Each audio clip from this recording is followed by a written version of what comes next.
Welcome to third period, everyone. This period, we're going to be talking about your academic work. We're going to be providing all of you with what we like to call an academic survival kit that we believe will help you master the material presented to you in your classes, as well as help you earn the highest possible grade in those classes. Notice that I didn't say help you receive the highest grade possible. I said earn the highest grade possible. Grades are never given, they are earned. Fortunately, being successful in the classroom to a large degree boils down to a handful of things that you can absolutely control. Coming to school prepared, staying organized, and asking for help when needed. Let's talk about what it means to come to school prepared. First and foremost, you will need to come to school equipped with what you need to succeed in the classroom. Each of you will be assigned a Chromebook. We'll be talking more about that a little bit later. Make sure when you come to school each day that your Chromebook is fully charged. Each of your teachers will also tell you what they expect you to bring to their particular class each day. But at the very least, make sure that your backpack is full of paper, pens, and pencils. Remember, each of you will be assigned a locker. If you don't want to carry all of your class supplies to each period, use your locker. We have 10 minutes in between each class, plenty of time to swap one class out for another. In addition to coming to school with the right gear, you also need to come to school each day having done the required homework. The amount of homework you have each night will depend on the classes that you're in, as well as the teachers that you have. But you should plan on doing some homework every night. Remember, the purpose of homework is to either sharpen the skills that you've already learned, or it is meant to prepare you to better understand the material that's going to be covered in the next class. Either way, if you neglect your homework, you're going to fall behind. Stay on top of your work, and remember, grades are not given, they are earned. My last thought on coming prepared is that we want you to come to school with the right mindset. Each of you has greatness within you. Often, what prevents people from reaching their full potential are things like self-doubt, a lack of desire, or giving up in the face of adversity. Be confident, be curious, ask questions, show some grit. In short, be mentally prepared to give it your all each day. Let's move on to talk about other skills that will help. Students, from time to time, you're going to need some extra help in the classroom, whether it's clarifying something that you didn't understand in class or getting some extra help before a quiz or a test. Everyone will need some extra help at some point. The good news is that there are numerous ways we can help. The first obvious option is to ask your teacher. A lot of students don't want to ask their teachers because either A, they're embarrassed to ask for help, or B, students think that teachers will get annoyed if they ask them for that help. Here's some insider info. Teachers, all of our teachers, want you to ask for help. They want you to ask questions.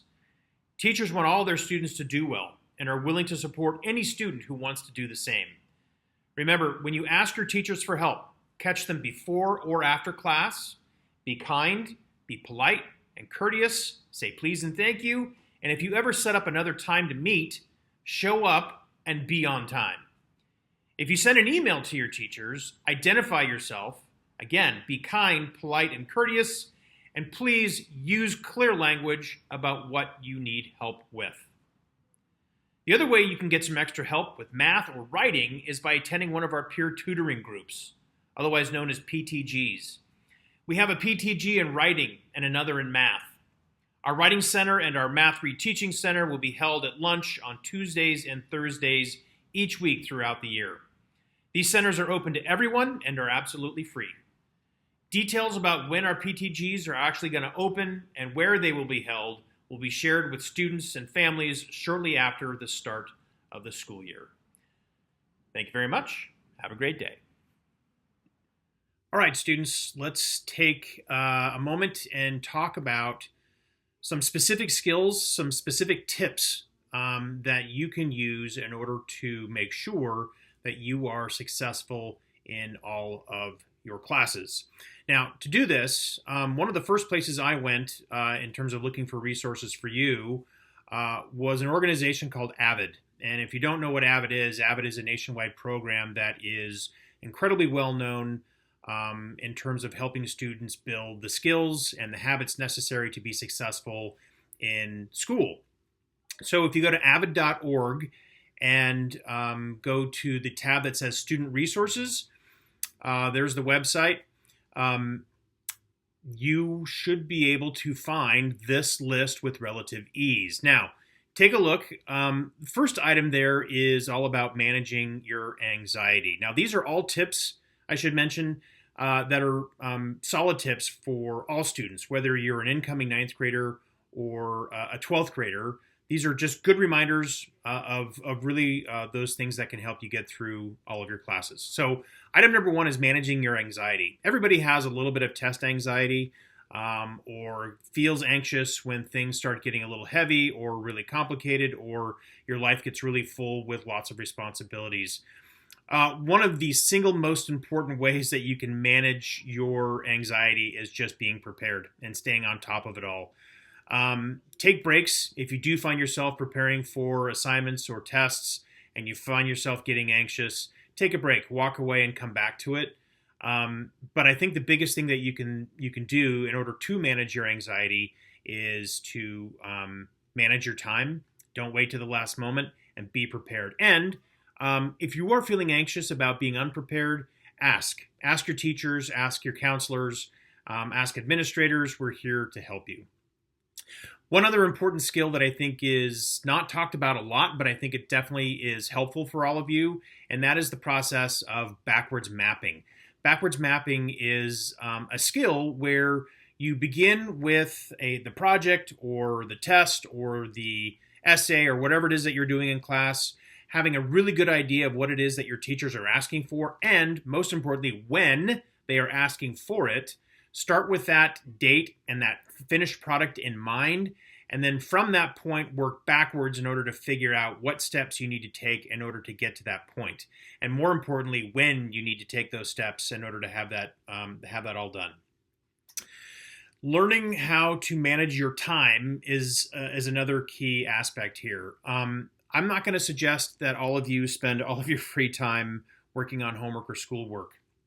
I'm an individual that is all about balance. Not only do we want hardworking and conscientious students, but we also want healthy and happy students. So the key word here that I'm going to explain is balance.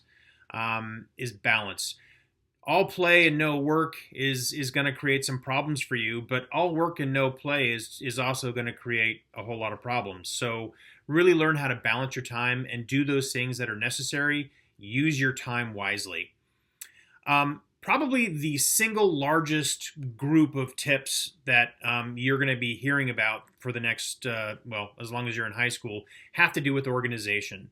And organization is all about knowing when things are due, knowing exactly what is due, knowing and having the ability to keep track of all of your assignments. Please do use a planner. Now, your planners can be either old school paper and pencil planners, which is great, or if you prefer to use something online through your Chromebook or your phone, that's fine too. But being able to know exactly what is expected of you, what your assignments are at any given time is really important. The other thing I want to mention to you is just organizing all of the information that you're going to be taking in during class time, as well as all that information that your teachers give you. Figure out a system that works best for you, whether it's binders, whether it's doing everything on your Chromebook, making sure that you've got paper and pencil so you can take notes. If you're not familiar with how to take notes, you may want to talk to your teachers about the best way to do that. A lot of you have a note-taking process that works for you, and that's fine. But just make sure that when your teacher is giving you information in class, that you are doing something in order to capture that information. Because when you go back and you're preparing for a test or a project, you want to be able to go back and reflect on those notes and really better understand them. So those are just some key tips that I wanted to share with you, but you don't have to take my word for it. I spent the last week or so kind of walking around campus asking some students and some staff members what tips they have for you, and this is what they had to say. Take a listen. Even if it's something little you find fun, try to find something that interests you about every class. My advice for successful ninth grade year would be to definitely ask questions of your teachers and to please stay off your phones. My tip to you guys is don't procrastinate and be on time, because that's the biggest thing that can help you jump forward. Don't rush into AP and honors classes if you're not ready for it. Find some good friends, stick with them, and probably ride with them until the end of high school. Be sure to communicate with your teachers. Make sure you turn your homework in on time. Don't overthink it. Don't stress yourself out too much. It's not that hard. Hey, one piece of advice for incoming ninth graders to be successful in the classroom, I would say stay organized. Do not wait to the last minute, and constant communication with your teachers as well. Get involved in your classroom and make a good connection with your teacher. One final tip that I would want to give to all of you is this.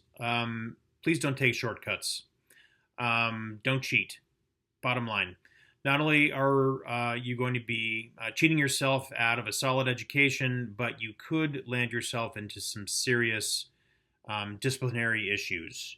Here to talk a little bit more about academic dishonesty is Assistant Principal Danielle Oliveri.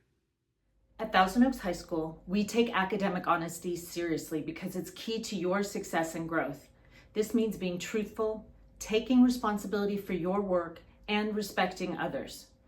To make sure everyone understands what's expected, we have a clear academic honesty policy in place.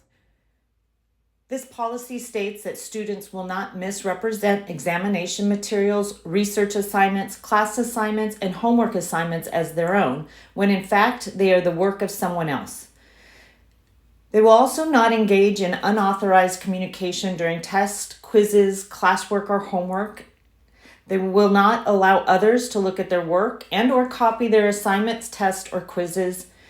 They will not use unauthorized materials during a testing period, nor let anyone copy from them.